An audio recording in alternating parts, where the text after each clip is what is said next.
সুপ্রিয় দর্শক আসসালামু আলাইকুম, welcome back to my channel sweetie's easy cooking. আশা করি আপনারা সবাই ভালো আছেন। হঠাৎ যদি বাসায় মেহমান চলে আসে তাহলে বেশি চিন্তা না করে ঘরে থাকা চাল, ডাল, ডিম, আলু দিয়ে ঝটপট এরকম একটি খিচুড়ি কিন্তু তৈরি করে নিতেই পারবেন।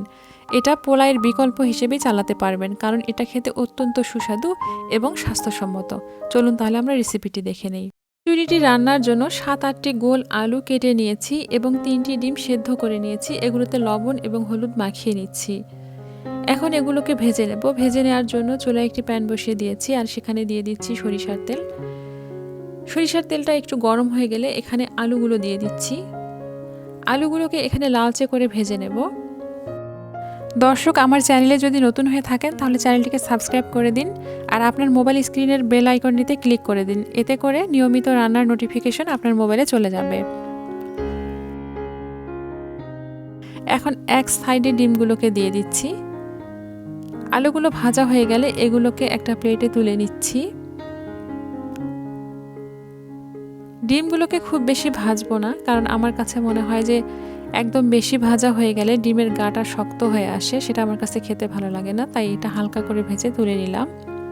এখন প্যানে যে তেলটা রয়েছে সেখানে একটি তেজপাতা দিয়েছি আর দিয়ে দিচ্ছি কয়েকটি গোটা মশলা। গোটা মশলার মধ্যে আছে সাদা এলাচ, দারচিনি এবং লবঙ্গ। এগুলোকে একটু লালচে করে ভেজে নিচ্ছি, জাস্ট একটু সুন্দর গন্ধ ছড়ানো পর্যন্ত। এবার এখানে 1 চিমটি জিরা দিয়ে দিচ্ছি, গোটা জিরা। এখন দিয়ে দিচ্ছি পেঁয়াজ কুচি। এখানে 4টি পেঁয়াজ কুচি করে কেটে নিয়েছি। এখন এগুলোকে ব্রাউন কালার করে ভেজে নেব। দর্শক, দেখতে পাচ্ছেন এগুলোকে নেড়েচেড়ে ভেজে নিচ্ছি। তেল কম মনে হয়েছে তাই আমি আরেকটু তেল দিয়ে নিলাম। এখানে পেঁয়াজগুলো কিন্তু প্রায় ব্রাউন কালার হয়ে এসেছে। এখন এর মধ্যে দিয়ে দিচ্ছি 1 চা চামচ পরিমাণ রসুন বাটা, 1 চা চামচ আদা বাটা, 1 চা চামচ জিরা গুঁড়া, 1 চা চামচের একটু কম হলুদ গুঁড়া, 1 চা চামচ লাল মরিচের গুঁড়া আর লবণ দিচ্ছি স্বাদ মতো। এখন সবগুলো উপকরণকে আবারও এর মধ্যে কষিয়ে নিচ্ছি। দর্শক, যদি ফেসবুক পেজ থেকে আমার ভিডিওটি দেখে থাকেন তাহলে আমার নিয়মিত ভিডিওগুলো পেতে পেজটিকে ফলো দিয়ে রাখুন। আর হ্যাঁ, লাইক, কমেন্ট ও শেয়ার করতে ভুলবেন না। এখন কয়েকটি রসুন কোয়া দিয়ে দিলাম। এখন এখানে দিয়ে দিচ্ছি চাল। আমি মেজারিং কাপের 2 কাপ চাল নিয়েছি এবং 1 মুঠো ডাল নিয়েছি। এই চাল আর ডালগুলোকে আগে ভালো করে ধুয়ে পরিষ্কার করে পানি ঝরিয়ে নিয়েছি। এখন এগুলোকে প্যানের মধ্যে ভেজে নিচ্ছি। সবগুলো মশলা সহ এগুলোকে উল্টিয়ে পাল্টিয়ে ভেজে নিচ্ছি। চালগুলোকে এর মধ্যে ভাজতে ভাজতে ঝরঝরে করে নিতে হবে। এর মধ্যে দিয়ে দিচ্ছি আলুগুলো চালের সঙ্গে দিয়ে দিলেই মশলাগুলো কিন্তু ভালোভাবে লেগে যাবে।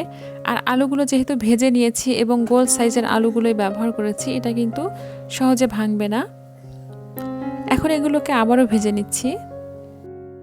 ঘরে থাকা যে উপকরণগুলো আছে সেগুলো দিয়ে কিন্তু ঝটপট এই খিচুড়িটা তৈরি করে নেওয়া যায় আর এটা খেতেও কিন্তু অত্যন্ত সুস্বাদু।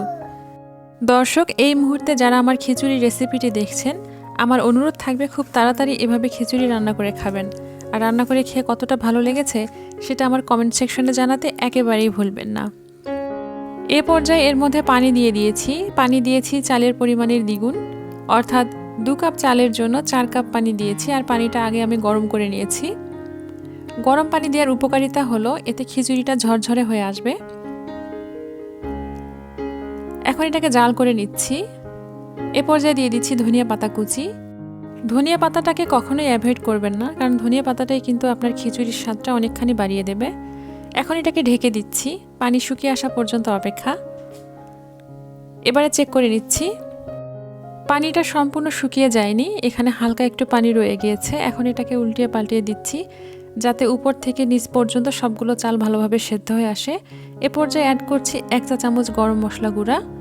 আবারও এগুলোকে ভালো করে উল্টিয়ে দিচ্ছি। এ পর্যায়ে অ্যাড করছি কাঁচামরিচ এবং ভেজে রাখা ডিম। আবার এটাকে নেড়েচেড়ে নিচ্ছি।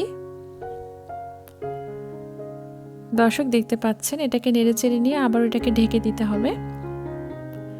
উপরটা ভালো করে সমান করে নিচ্ছি। এখন একটা ঢাকনা দিয়ে ঢেকে দিচ্ছি। ফিরে এলাম 5 মিনিট পর। এবার কিন্তু সম্পূর্ণ পানিটা শুকিয়ে গেছে। এ পর্যায়ে এটাকে আবারও উল্টিয়ে পাল্টিয়ে দিচ্ছি।